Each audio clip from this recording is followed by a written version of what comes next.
Hello and welcome to KindSoups.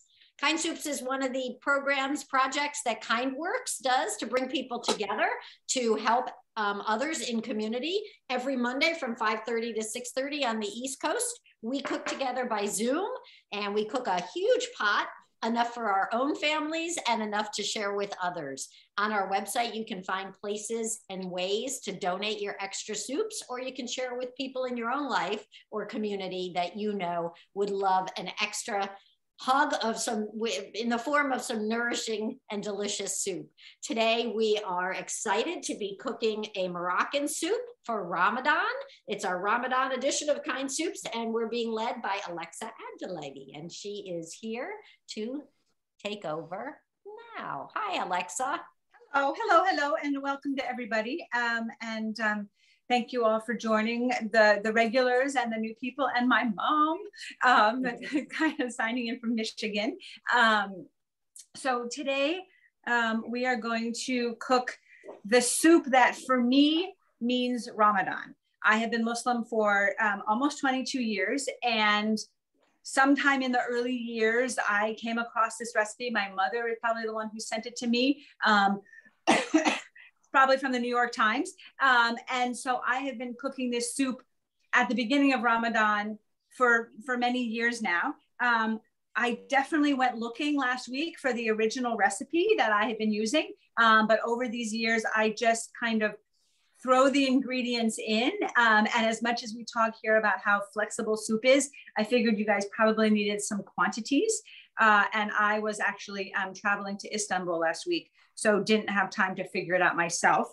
So the recipe that we're using is by Joan Nathan from King Solomon's Table, which is not a directly Moroccan version, but it is her version, and it is the one I chose it out of looking at pretty much every Harira recipe that I could find online, the one that most closely matched the way I kind of throw everything together.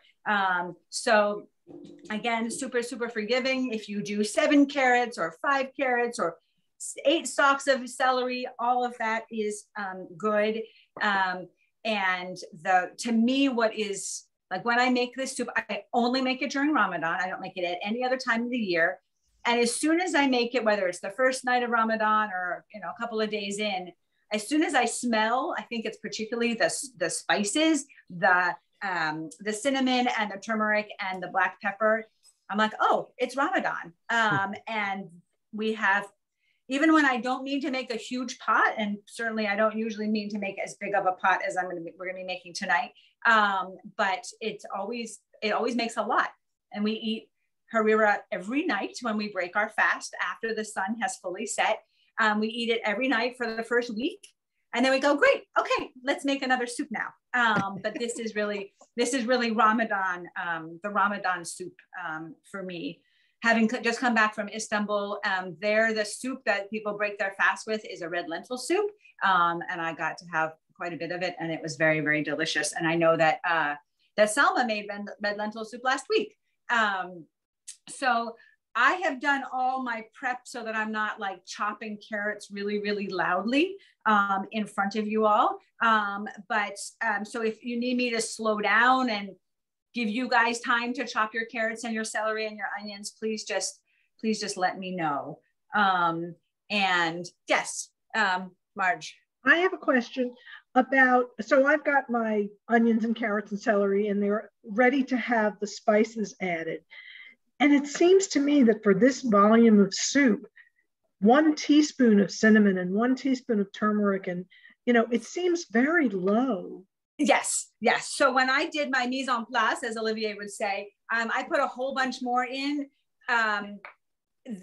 The recipe that is on the KindSoups, that is double of what Joan Nathan had in King Solomon's Table in her cookbook.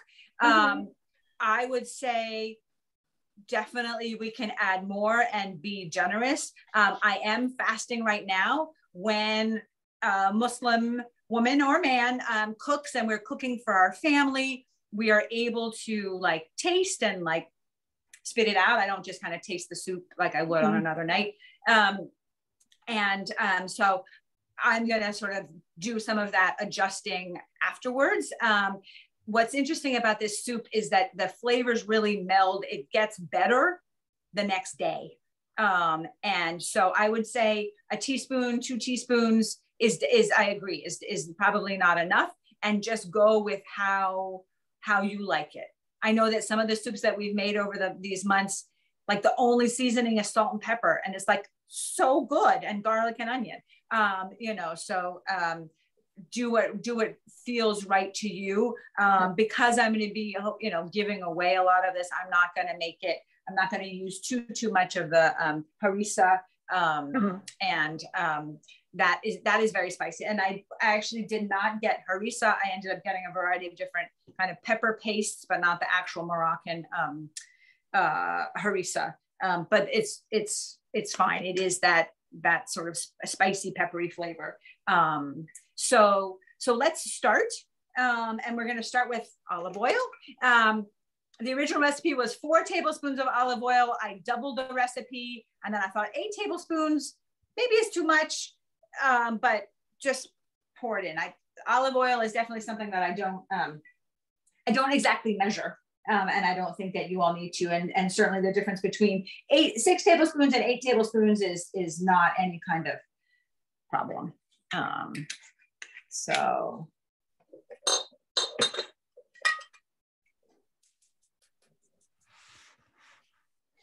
Alexa, can we talk about substitutes for harissa? I went to the co-op, yes, and they didn't have it. I got some red chili flakes, and somebody there was trying to tell me about using tomato paste. So I went to an Iranian grocery store, and they did not have harissa that I could find. I ended up buying mild pepper paste and tomato paste, and this is Turkish. It's kind of funny to me. It's bul biber, bell pepper, hot pepper. And at least in Arabic, my husband is Egyptian, and there is not much distinction between a B and a P. So the bul biber kind of cracks me up. So yeah, I think you can just use whatever hot pepper you have. If you have Aleppo pepper, if you have chipotle pepper, would probably make it taste too different. If you have only cayenne, if you have, dried flakes, that we put on pizza, whatever you have is good. To me, what really makes harira is the turmeric, the black pepper, and the cinnamon. And usually I don't put cumin in it, but Joan had that in her recipe, and a little cumin is always good. So I just left that in there. I talked to a friend of mine whose husband is Moroccan, and she was talking about how she does it. She makes like a roux with egg and flour that she puts in at the end to thicken it. And I know that Carol a few weeks ago was showing us how to put egg into soup. And I thought, I'm not going to try that. I'm going to just make it the way I sort of usually do. So we're going to start with our onions. But so there are different versions, and this Joan Nathan's did have egg and flour. What I find is that once you put the pasta in at the end, and the lentils get really soft and the chickpeas kind of break down a little bit, the soup thickens. And so if it's a little watery when you're done tonight, it'll thicken up, and should be okay. So I've gone ahead and put my onions in my oil.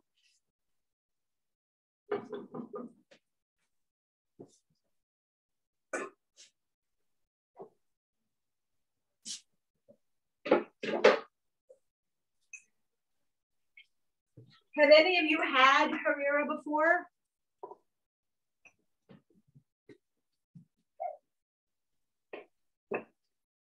Yes. Yeah. Who was that? Me. Oh, my mother. Yes. It's very good. Some years ago, I went to New York City, and even though my father has lived in Manhattan for many, many years, I don't think I've actually gone to the other boroughs very much, because when I go up to New York, I just go to see him and stay in Manhattan. But my husband and I, we went to Brooklyn, and we went to a particularly Middle Eastern section of Brooklyn. And we were trying to find an special Egyptian place that was closed. And we ended up going to a Moroccan restaurant, and we ordered Harira. And it was very different than the way I was used to making it. And originally I had followed like an authentic recipe. And I remember saying to my husband, well, you know, this is good, but I actually prefer the way I make the Harira. And he said, oh, I like this way too. And that was kind of more thick, and it wasn't smushed up at all, but it was just, it had a thicker liquid to it.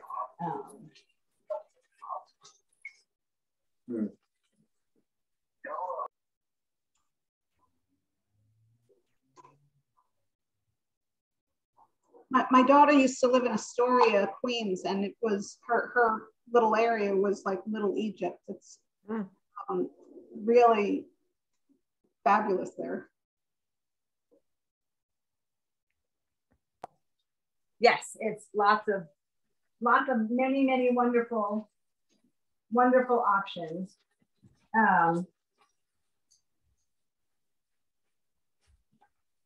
All right, so we're just gonna, since we're gonna end up we want the onions to cook a little bit, but really, you know, they don't have to be brown or fully translucent. And actually the recipe says to go ahead. I've let the onions do a few minutes, and now I'm gonna add in my, my celery and my carrots.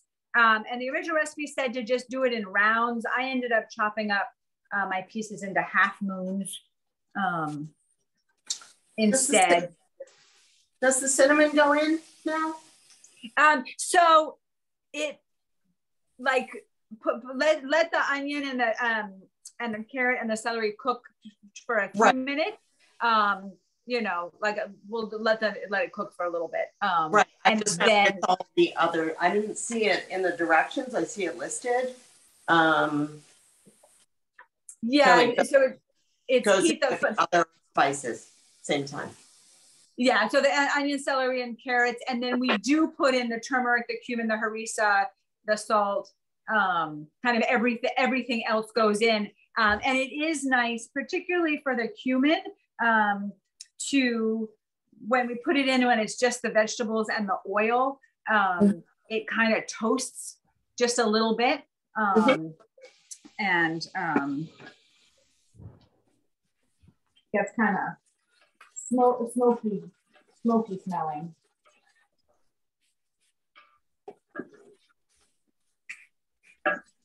And I did go ahead too and heat up my water.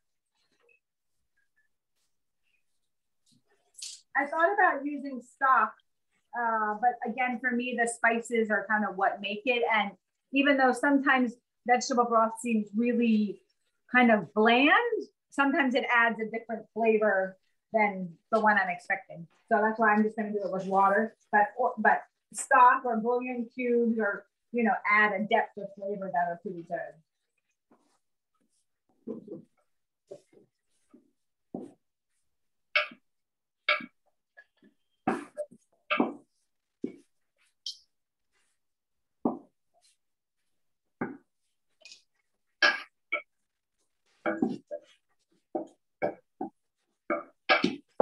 Is there anybody out here who's new to the soups tonight?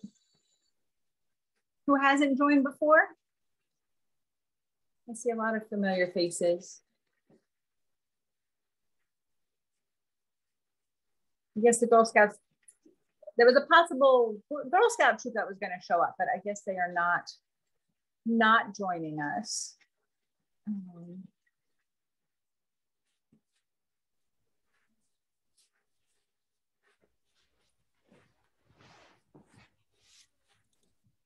Don't despair, Alexa. Last Sunday, I thought a group was supposed to be cooking with us, and they didn't sign on. So I had two other groups that we were cooking with. And then that night, the group that didn't show up told me they didn't have Wi-Fi in their basement of where they were, you know, in the kitchen where they were all cooking together. They cooked 200 quarts of soup without us using our recipe and donating through our means. They just weren't on Zoom. I know. That's so cool. So maybe the Girl Scouts are at home cooking. Who knows? Yeah, maybe. I'm gonna go off screen for just a second because I need to find my chickpeas. I love this soup already because you put the spices in so early on that already it tastes delicious. Like some of them, you know, it takes a while. This one you can taste right now and it's already fantastic. So flavorful. So let's talk, Deb. Okay. So yesterday, there I was expecting Deb Lang to show up. You know what? I totally wanted to. I even have my matzo meal on the stove, Marge. I totally wanted to. How'd it go? And how was that soup? It's a riot. So yesterday, for those of you who don't know, we made mushroom jalapeno matzo ball soup. Crazy. It was bizarre. It was bizarre. It's really good. I mean, this is the second time I've made it. And you don't have to make it crazy jalapeno spicy, but just using a little bit of the jalapeno gets picked up by the broth. So it's really it makes a nice brothy thing. And of course, I wasn't using real chicken broth. I was using that fake stuff that I always use. But someone did use chicken broth. It's an interesting, it's a great soup. The most interesting thing about it is because we're giving this away, you want it to have a lot of matzo balls. And matzo balls are usually, you know, they're good size. But instead, we're trying to make them small. So when you make these little matzo balls, you fill up this whole pot with all these matzo balls, and it's kind of funny.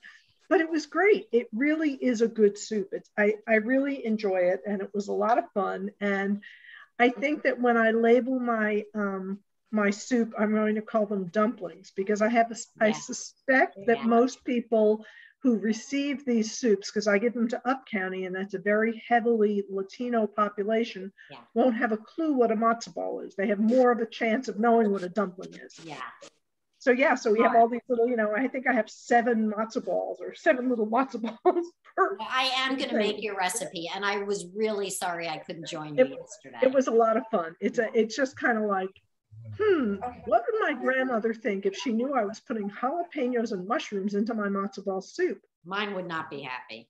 No, but you know, there's no reason not to put the mushrooms in. The mushrooms are great. You know, I like mushrooms, and I also, of course, added spinach.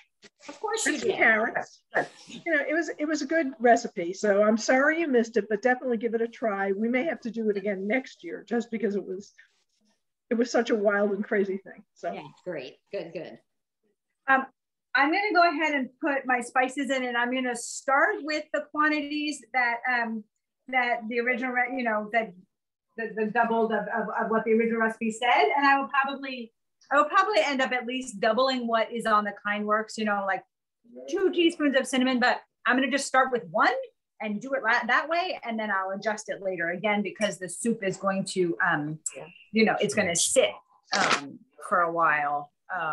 You know, while it's cooling down and everything. So I'm going to add the turmeric. Oh, it is interesting. From 5:30 to 6:30. Yeah, the directions didn't say to add the cinnamon and all of that, but you're putting in all the spices now. So the turmeric, the cumin, because it's Ramadan, she's leaving cinnamon, turmeric, and cumin. You can put in some of the chili flakes, some of the salt, and it's really fun. How cool! So go ahead and do that, and let that toast for a little bit.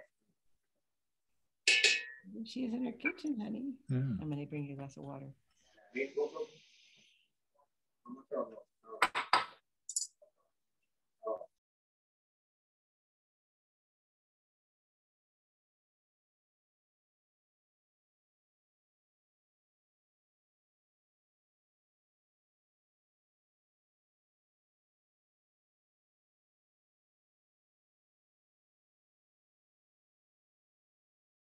I didn't unmute myself. I was saying that, like, to me, the spices, the flavor of this soup is so synonymous for me with Ramadan. And that's just because it's become a tradition in my family. And Marge, when you were talking about the jalapeno mushroom matzo ball soup, I imagine that all of us have foods and dishes and you know, that we love, that we like. It's the flavor of whatever tradition or holiday. And so how was it, Marge, to like have one that didn't taste traditional? You know, I like to fool around and experiment with food. So I really enjoyed messing with it and putting in the jalapeno and putting in, it was fun. And I like mushrooms so much that it really improved the soup for me. You know, I've had people say, oh, the jalapeno, you know, I'm not someone who likes very spicy food. And you can control, just like you can with the harissa in today's soup, control how spicy you make it. Right. So, you know, before I added, you know, too much, I did one jalapeno, no seeds, and I did one dried jalapeno because I have them from my garden, again, no seeds. And then at the end, I decided it could use a little more spice. So as I put them in their containers, I put in like 3 chili flakes per container. Okay. So like nothing, but it was great. It was nice to do something different. Now, I don't know if I'm sitting in a Seder, how I would feel about someone bringing out this, you know, this. Or this if you were going to a Seder and thought that you were going to have a traditional. I'm going to jump in real quick. After you put the spices in, you want to be prepared to put some kind of liquid, the stock, the water, the tomatoes, so that the spices don't get too cooked at the bottom. So I'm going to go ahead and put my water in. Are we putting the parsley and cilantro in now? Yeah, only put in half. And it's not like, we don't have, I think we can put it in now. I would wait. You know, again, we need to cook the lentils. So it means that first half of the cilantro and parsley will get super duper duper duper cooked. And then you put the second half in right at the end. So it's a little bit fresher. So yes, you totally can do that now. Yeah, I did something that was not a sanctioned thing. So Alexa, remember that it's forgiving and tell me if this is going to mess things up. You know, I cut off the ends of my, a little bit of the ends of the parsley and the cilantro. And then I had all these gorgeous stalks that were filled with flavor. So I chopped them up and that's what I put in early. Yeah, that's great. Okay. That's totally great. That was a great answer. Thank you. Yes, and even before you said what you did, I was going to say, yes, it's totally fine, because it is totally fine. Yes, I have some stalks. My stalks were kind of thick, and so I took the biggest parts out, but I've got a little bit in there, because otherwise you miss like half the plant. So all right, so bring it to a boil. That was actually going to be my question, Alexa. I'm so glad you said that, Deb, because as I'm chopping up these fresh herbs, I'm pulling them all off the stalks. And I was wondering how everybody felt about stalks in the soup and if we should be discarding them or putting everything in. So you're saying put everything in. It is definitely way too much work to pull the leaves off, and you know, maybe not use the roughest bottom part of the stalk, but if they're flavorful and they're yummy, go for it, and it's much easier. And again, this soup, it's not like a 2-ingredient soup, you know, onions and chickpeas, or, you know, there's so many complex flavors that come in. So it's not that the texture of the coriander, of the parsley, has to be so specific. I'm just going to give a shout out to my mom again, and to Jim. Hi, Jim. That's my mom's husband. Hi, Jim. Thanks for joining us.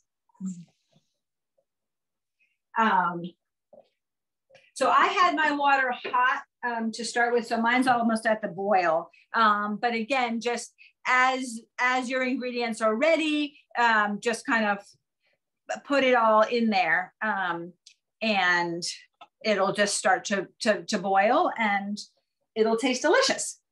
So now that mine is boiling, I'm going to put my lentils in.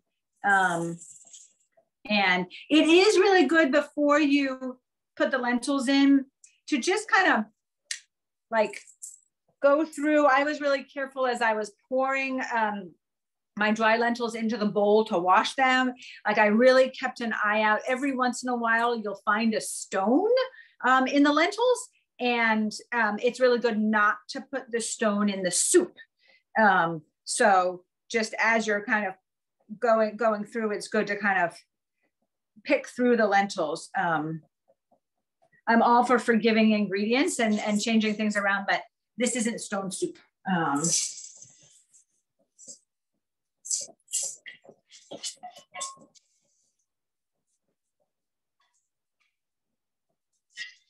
Can I ask a question about the lentils?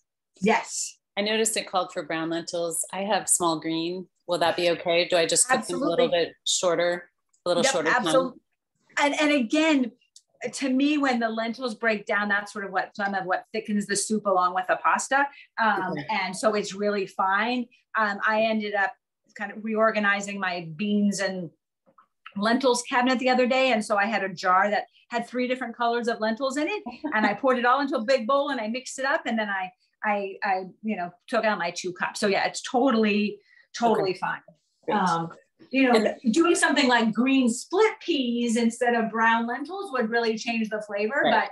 But even that would probably still be really completely delicious. So, and the pasta is really meant to break down, right? So we don't want actual noodles. We want something really fine.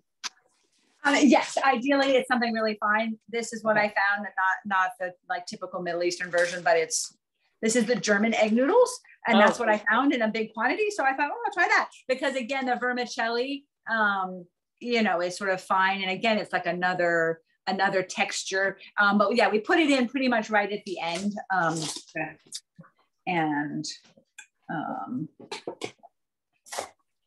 So I'm gonna go ahead and put my chickpeas in. I'm noticing that my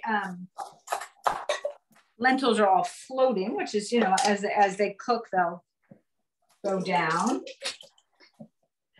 I had to explain to my husband why I couldn't use red lentils, because I didn't see them in the recipe. And I was looking over the recipe about an hour or 2 ago, and I thought, lentils?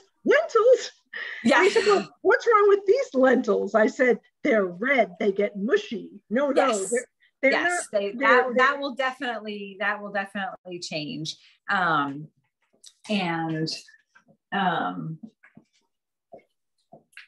Forgive my stupidity, but what does a lentil grow on? There's no such thing as a lentil tree. Is it like wheat where it has, does anyone know the answer? I think so. But I don't actually know what it looks like. Okay, it's time to Google. Yes, Google. and I think it might be one that's, has like a lot. And I don't really know what they look like when they're fresh. I don't think they're in a pod, but maybe they are. How does a lentil grow? So I put in my chickpeas too. And again, when I cook it, I just kind of throw things in the pot. And right now my lentils are looking more, a larger quantity than the chickpeas. So at the end, I might toss in another can. But again, it'll still be good. And when I make it, usually I just sort of throw things in there and think I'm going to get like a small, reasonable pot of soup. And then I get this like humongous pot of soup that we eat for days. So this is nice because I'll be giving most of it away. Inquiring minds want to know, lentils are the seeds of a lentil plant. They do grow inside pods, just like green beans or snap peas, on slender flowering bushes that thrive in the cool season of early spring. I guess we could grow our own lentils. Oh. Oh, here's a question. Can you grow lentils from dried lentils? Yes. Well, because, you can sprout them. And so, sprouts are so healthy. I'm having a terrible time opening my red pepper paste here. So I keep going off of camera. Well, I have enough problem with the gardening, and I don't need to start introducing new.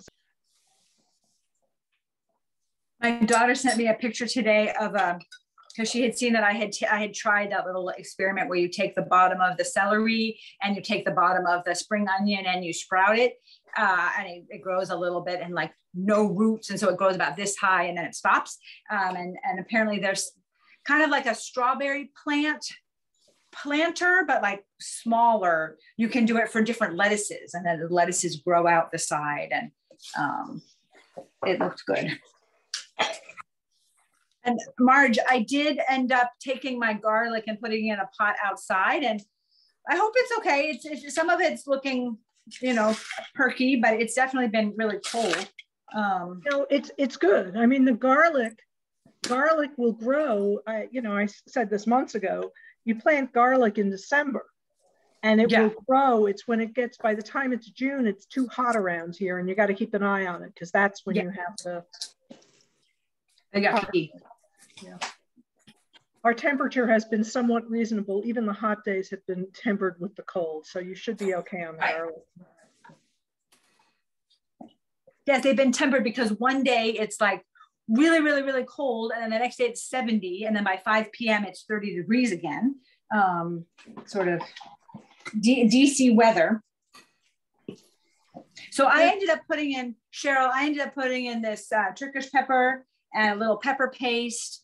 And then later I'll see kind of how it tastes, and maybe add a little bit more heat.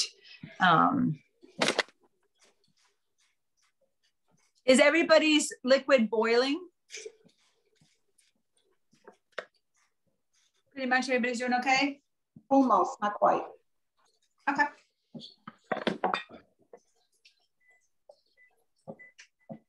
I was pretty excited. In my frozen garden, there was parsley growing just fine. There's a ton of parsley. So. Oh, wow. If you haven't put your greens in now, put some of them in. Usually I don't put parsley in, I don't think. I just put cilantro. When I went to the store this afternoon, lots of people had bought cilantro, and so there was hardly any left. So I was glad that I had some in my fridge, and I chopped it up.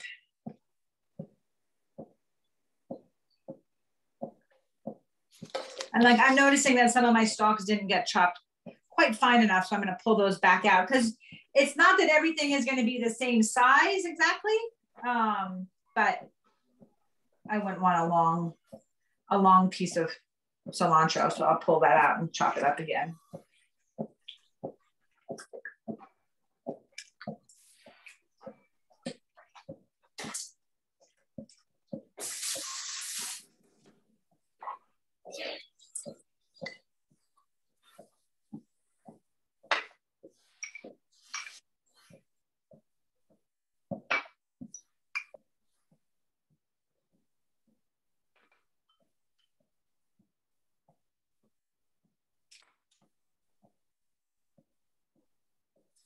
Is anybody using stock, or is everybody using water? Either is totally fine. I did mostly stock. And then when I thought I had more veggies than stock, I just added some more water. Yeah. Yeah. I used stock as well. In fact, I used some stock that I just made tonight, because I'd always, I save my vegetables. You were talking about the stems from the parsley and the cilantro. Those go into the freezer, and they go into the next, here they are, the next stock starts.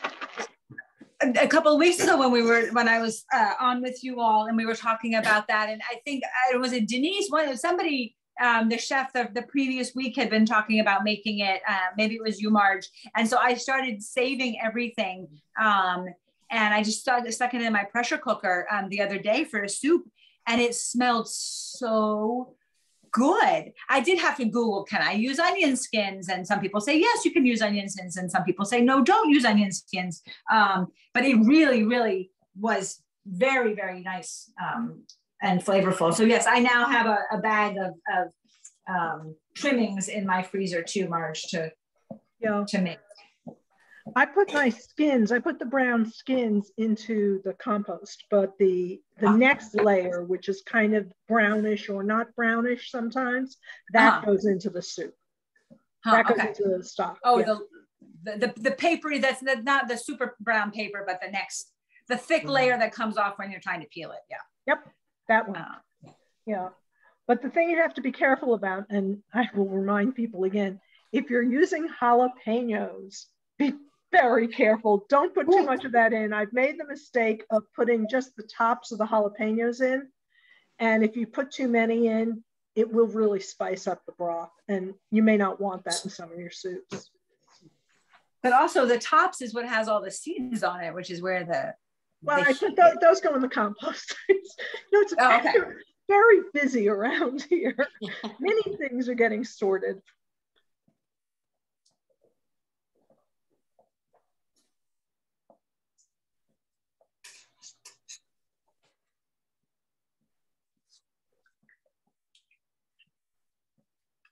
So hopefully it's starting to sort of thicken up for you all. And if it gets too thick, then you'll want to add a little bit more water, but you can do that or stock. But you don't have to do that now.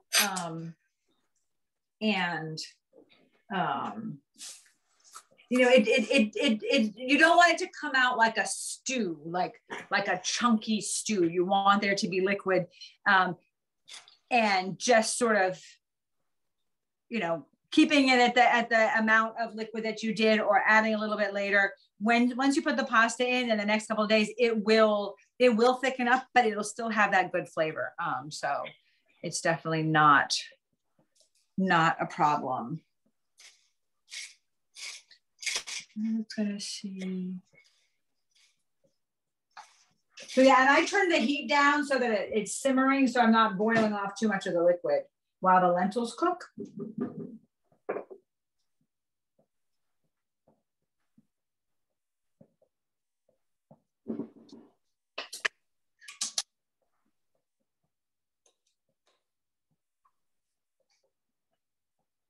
I would love to hear from you all. Do you have recipes, you know, dishes that you associate with holidays or special occasions that, you know, are not sort of are not universally the particular food for that holiday, but something that has become a tradition in your family, that you just associate with it? And you always make it, even if it's from sort of a different place. In my case, it's from a different culture. But this is the soup that we have traditionally, and we only have it during Ramadan. And even my kids are like, oh, okay, we're having Harira now. Now it's Ramadan. So I'd love to hear if you all have similar experiences, similar, you know, dishes that are very special to you all, even if it's not the kind of the mainstream dish for that holiday or occasion.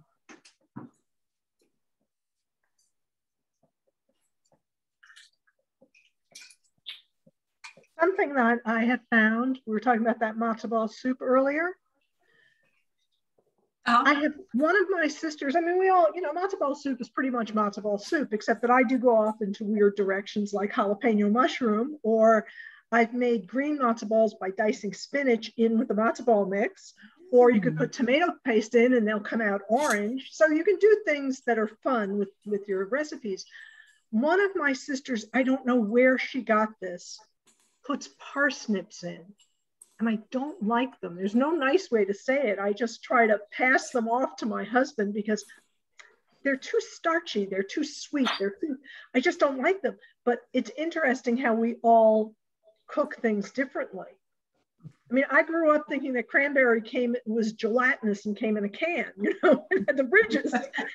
And it turns out cranberries are really delicious. And so every year I get a special request for a cranberry and apple recipe with lemon in it.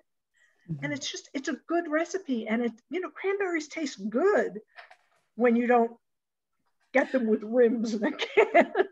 But for some people, you can all, like the jelly and the ridges, that's the way they have it. And I think the world with the internet has opened up. And so now we know that there are, you know, like 1,000 different ways to prepare cranberries, and we can explore. And, you know, cranberries meal in our house was always my mom's, just the, you know, the really good one. That's the water and the sugar and the cranberries. And then my aunt would make this cranberry orange relish. So it was like chopped up orange and cranberries, like smushed up into like almost like a salsa, and it had quite a lot of sugar in it. So it wasn't bitter or anything, but very, very tart and refreshing. So lots of ways to enjoy cranberries. Well, it's interesting though, that having sisters, the way we've grown and cook very different from one another. One of my sisters cooks only cereal. She can make boxed cereal. Her husband does all the cooking. Otherwise they'd all starve to death. She can pour Special K into a bowl and add milk. She knows how to do that. Interesting. Yeah. So on the Thanksgiving thing, we used to, back when my in-laws lived in Baltimore and we're here in Potomac, we used to do 2 Thanksgivings when we were dating, and you know, this is quite some time ago. So we would always do 2 Thanksgivings. In the beginning, we would do them on the same day. And we would go from, you know, one to the other, usually from here to Baltimore, and have a second Thanksgiving meal. So, which was just overwhelming, you know, because you just honestly love the first one, don't want to face the second one at all. So it became a tradition in his family that we would do lasagna for Thanksgiving, which I love. And it was really exciting because then, you know, we would, and it eventually moved to this day after Thanksgiving. So we do the traditional Thanksgiving meal here. And then we would go to Baltimore and we would have a big lasagna and salad. And I was so delighted because I was no longer doing the 2 big turkey and stuffing and all of that dinner. Plus I love lasagna. So it worked out great. So that was our other Thanksgiving tradition. Did you always make the same kind of lasagna? Mm-hmm. It was always the same kind of, sorry, I've got a ringing phone here. Same kind of lasagna, you know, with sausage and spinach and a couple of cheeses, you know, so there was like a vegetable layer, a sausage meat layer. Delicious. That sounds really, really good for you. Not, but so worth it. It's generally like the one time a year that I'll still make a lasagna for the family, and you know, we'll indulge in lasagna. Nice. Even though my in-laws are now in Florida and we don't get to do the Thanksgiving thing with them anymore. I would love that lasagna recipe. You want to share it? Oh, I'd be happy to. Yeah, it's easy, but it's involved. So, you know, I tend to do, because I make the sauce from scratch. So I tend to do the sauce first, and the sauce has very, very thinly sliced carrot in it just to sweeten it just a little bit. And then it's, you know, Italian sausage and ground beef in the meat layer, ricotta cheese with the spinach and onion. And it's quite a bit of work, but really easy and so crazy deep. Like it ends up, you know, being one of those lasagnas that you take a small square because it's about, you know, 6 inches tall out of the pan. That sounds delicious. Yeah, I know I actually have that one written down. So I will that, right? I'll have to, yeah, next time we're on, I'll put a link to it or figure out how to get it to you all.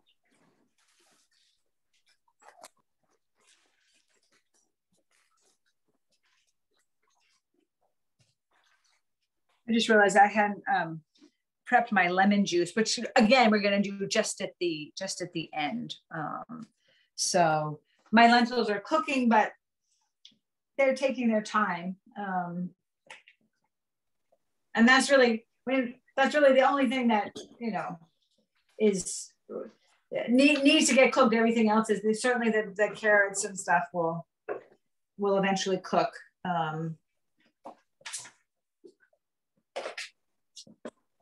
I still have another hour and a half or so before iftar, which is the name of the evening meal, the breaking fast meal. So I won't have to cook mine all of that time, but I know that the lentils will be done by then. So. I have a Ramadan question. Yeah.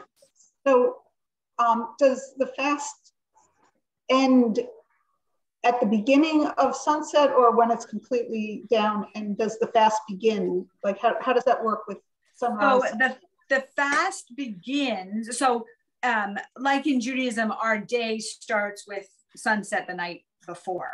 And so the breaking of the fast, it depends kind of different, basically it's when the sun sets. And it should be when the sun is below the horizon. And some people are like, my watch says the sun has set. It's still a little bright outside. I have to break my fast right now. And so they do it that way. And then other people, it's no, the sun has to be really fully set and the darkness kind of coming. And that's when you break your fast. So it depends, but it's when the sun has set. And then traditionally, not in every home, but, like the adhan, like from our phones, from our Apple watches, from a mosque nearby, the call to prayer will be sounded. So like I have it on my phone. I'm a big fan of listening to the call to prayer all the way through before I break my fast. So it starts just as the sun has set based on calculation. And then I like to kind of give it a few more minutes. But some people wait. I have friends who wait 20 minutes after the sun has set so that they're sure that it's really fully down. And then in the early morning, we're encouraged to have an early morning meal, which is called suhoor. And that is, you have to stop before dawn breaks. So it's not sunrise, it's dawn. Traditionally, and the phrase in scripture is that dawn happens when you can tell the white thread from the black thread. And there's different kind of images that go with that, but it's like when their first tiniest hint of light starts on the horizon that like breaks the black of the night from the earth and the sky. And so that's when we stop eating. And again, to be sort of conscientious, people stop, 10, 15 minutes before that. My husband and I now, I get up at like 4-ish and I make the early morning meal and he comes down at like 4:30 and, we don't have kids in the house who are fasting. So it's not like, we're not trying to get as much food into the kids so that they can get through their day. So we stop at, 4:45, 5 o'clock. And then dawn comes in at like 5:12 or something. And so it's fine. And again, it's no eating, it's no drinking, not even water. So, the days this month, they're getting longer as we go. But overall, the days are so much shorter than they used to be. So it's completely doable. And I attended an iftar party last night. And there was a little boy who was probably 7 or 8, and he had completed his first day of like full fasting. Often kids here, when they start to fast, when they're 4 or 5 or 6, they fast from, breakfast till lunch instead of having a snack. And then they'll fast from lunch until snack time, and then from lunch until dinner. And so this was the first day that he had a full day fast. And so I think it's like 14 hours now. 14 and a half hours. But in the summertime, it goes up to, 17 plus hours, which is not as easy as a wintertime fast, which is like less than 12 hours. So, Alexa, when you get up and make the meal in the morning, is it like a big meal? Are there specific foods that you eat, or is it just regular breakfast? It's whatever you want. My husband and I have been eating eggs and cheese. And I have friends who start their fast drinking a cup of tea. I'm a big breakfast person anyway, so yeah. I like to have my eggs and my coffee. Lots of Muslims give up coffee for the month of Ramadan. I just taught myself to drink it at 3:30 or 4 or 4:30 and go about my day. So dates are a particularly sort of traditional, what we break our fast with in the evening. And there's lots of there's so many varieties of dates, but here the medjool dates, the really thick ones that are so yummy. those are especially popular. And sometimes people will like stuff them with nuts or cream cheese. Oh, you know, at Christmas time, I made these medjool cookies. They were cookies. They were dates that were stuffed with peanut butter, and they had chocolate on top. They were so good. They tasted like a Reese's peanut butter cup. And did you leave the dates whole? Yeah, you slit it in half and then you stuffed it and then kind of rolled it. Yum. And then you put them in the refrigerator. Yum. So they were eaten cold, and they would, you know, so that they adhered and everything stuck together. I ended up eating all of them, of course. I tried to pass them off, but you also eat them, so I ate them all. That's like once I wanted to make a vegan cheesecake. So it's like using cashews. And so I made myself a cashew key lime cheesecake, and my kids wouldn't touch it. So I ended up eating the whole thing, you know, over like a week. That's the hard part of that experiment. This is not a solution here. This is not working.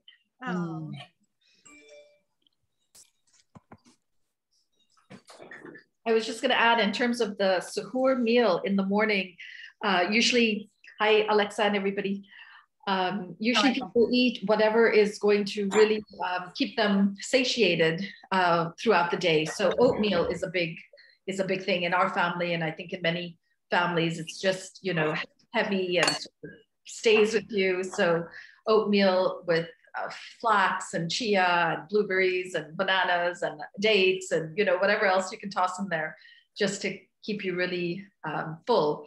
And Alexa, that's amazing that you end suhoor like 10-15 minutes before you're supposed to. In our family and with me, it's like to the last second of when, you know, you're not supposed to have another sip of water. I mean, I go right to the end and guzzling that one last, you know, cup of water before.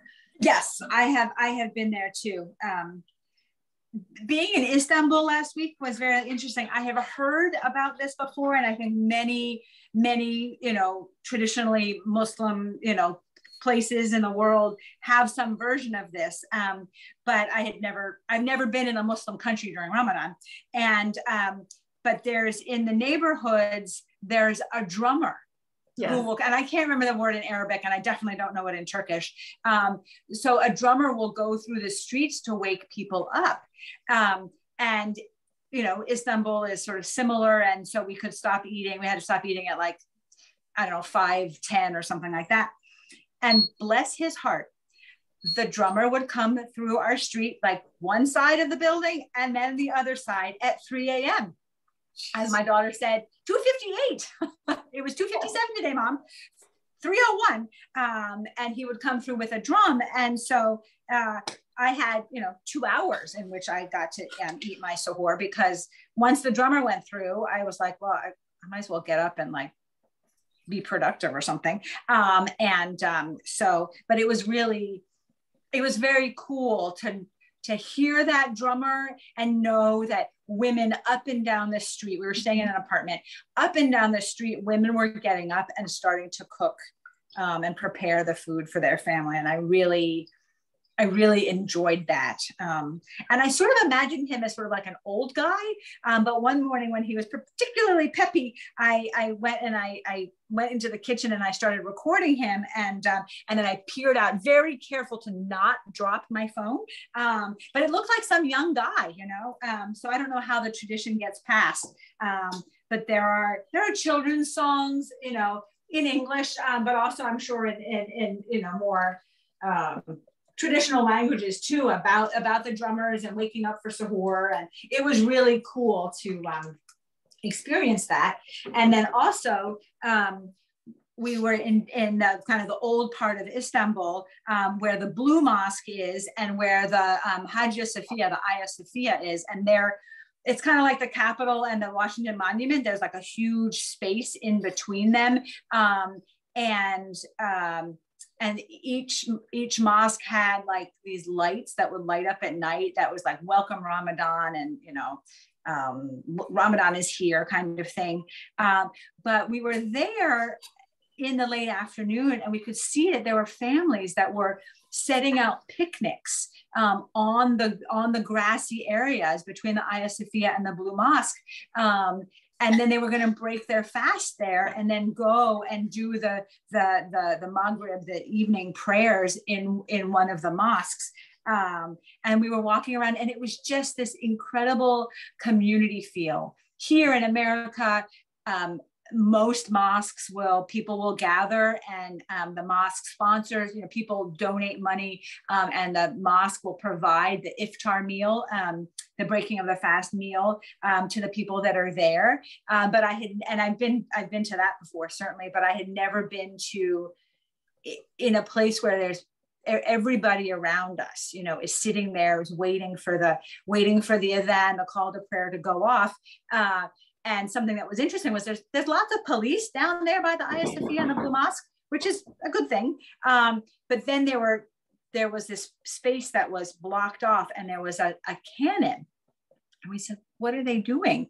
And we saw that, and we saw the people, and it was cool. And then we went into the restaurant, and that we were going to eat our iftar at, and we got our food, and then each table kind of had these like basic things to do the quick beginning breaking of the fast. And so we were sitting down, and we were like maybe a block or two away from that cannon. But not only would the call to prayer go out when it was time to break the fast, but they would shoot the cannon. And we got to hear that too, which was very loud. And very cool. It was really, really neat. And then when we were finished with our meal and we were walking back to the metro, we could see that people were packing up their picnics and going off into one or the other mosque to do the prayers. And it was really nice. It was a really nice kind of community feel. I really enjoyed it. Our time is almost up. Hopefully your soup is almost cooked, because I imagine you guys are having dinner earlier than I am. So you'll want to check and make sure that the lentils are getting, are soft. I can see that my soup has boiled down a little bit. I'm going to throw in more of the greens. I think I probably chopped too much, so I'm not going to put it all in. And then can you talk about the greens a little bit before you do anything more. So how do you decide how green you really want this? Do I want to put it all in? What am I looking for? Yeah, I mean, the recipe was like, the original recipe was like a half a bunch to a whole bunch, so I would do it to, start it. Mine's kind of green. It's not like a green soup, but I definitely, there's a good quantity in there. I had, I think, most of one bunch of parsley and 2 bunches, one of which was kind of big for the cilantro. And I don't think I'll put all of this in there, but my soup it's got greens in it. But again, taste it and see it if you want to add more. And I've ended up using actually scissors to chop up the stalks that ended up being too big because I was not conscientious enough about it. So I'm just, chopping them up a little bit smaller in there. And then once I sort of taste for salt and pepper and the seasonings, then kind of at the end, I'll put in the lemon juice. And again, for the pasta, I think we've all learned, from the other soups that once you put pasta in, it like sucks up all the water. And so you want to be, you want there to be pasta throughout, but not too much, because it'll just get really, really thick. So I would start with maybe a handful or 2 and see how that looks. If it looks like it's enough pasta, that every kind of ladle full, when somebody serves themselves, will have some pasta in it. Maybe have some more hot water or broth kind of to add if once everything is said and done, your soup is just way thicker than you had wanted it to be. And again, I feel like one of the mantras here is soup is forgiving and it tastes good. There's not a right way to do this. The soup that I have here is looking like the soup I'm used to making. Again, I've had creamier versions, I've had lighter versions. And so just, taste it and see what you think. A quick question about the lemon. Yes. It says, you know, lemon to taste, 1 or 2 lemons. How much are you going to use? Like, and what is it? How does that elevate it? Yeah, I had two lemons. It really brightens up the flavor. Okay. So I think I'm gonna kind of let it simmer a little bit more, and then I'll taste it for the cinnamon, the cumin, the turmeric, the pepper, and the salt. Make sure I did enough of that, and then I'll add lemon. I wouldn't do. Yeah, juice of 2 lemons. I think that's a good. I think probably juice of 2 lemons, and then if it's not citrusy enough for you, then you could add a little bit more. So I hope you all enjoy it. Thank you all for the generosity of your hearts and your souls, and making this soup. And you all, I know that so many of you are here way more often than I am, and I love being here with you all, and I know that we are all together doing good in the world and helping other people. So thank you. Thank you, Alexa. Thank you. Thanks so much, Alexa. Thank you. Thank you. Great to see you all. Bye, Mom. Bye. Thank you. Take care. Enjoy. Thanks, Alexa. Bye. Bye. Bye. Happy Ramadan.